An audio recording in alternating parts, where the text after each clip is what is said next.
네, 검찰이 최동욱 전 검찰총장의 혼외 아들 의혹이 사실상 맞는 것으로 결론냈습니다. 반면 청와대의 혼외 아들 뒷조사에 대해서는 대부분 무혐의로 판단했습니다. 취재기자 연결합니다. 권준기 기자.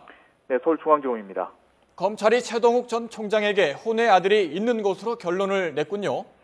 그렇습니다. 검찰은 혼외 아들로 의심된 최모군에 대한 유전자 검사는 실시하지 않았지만 여러 증거를 볼 때 사실상 혼외 아들이 맞는 것으로 판단했습니다.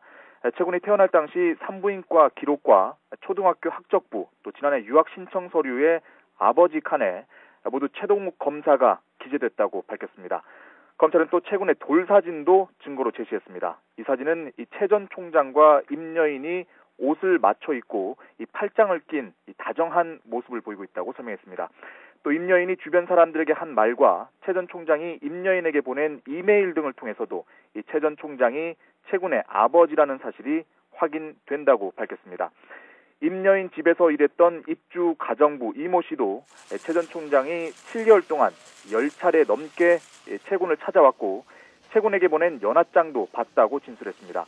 결국 검찰은 임여인이 임신 단계에서부터 출생, 또 성장 과정, 외국 유학에 이르기까지 중요한 대목마다 최 전 총장이 아버지로 표기되거나 처신을 해왔고 또 임여인도 최군의 아버지로 대하는 행동을 해왔다며 친자 관계를 간접 사실과 경험칙에 의해서 판단할 수 있다고 밝혔습니다.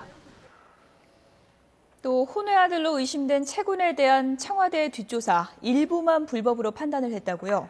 그렇습니다. 검찰은 지난해 6월 11일 이 서초구청을 통해서 가족관계 등록부를 조회한 조영 전 청와대 행정관과 국정원 직원 송모 씨, 또 서초구청 조희재 국장을 개인정보 불법 조회와 유출로 불구속 기소했습니다. 청와대 정식 감찰이 이루어지기 전에 개인적으로 최군에 대한 뒷조사를 벌인 것으로 판단한 겁니다.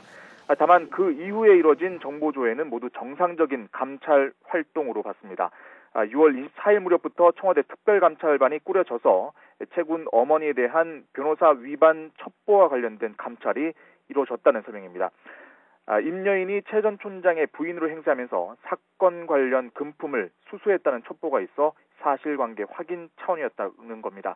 하지만 당시 임여인이 최 전 총장의 부인이 아니라는 사실을 확인하고 이 감찰을 중단했다가 지난해 9월 이 혼외 아들 보도 이후에 다시 감찰반 전원을 투입했다고 설명했습니다.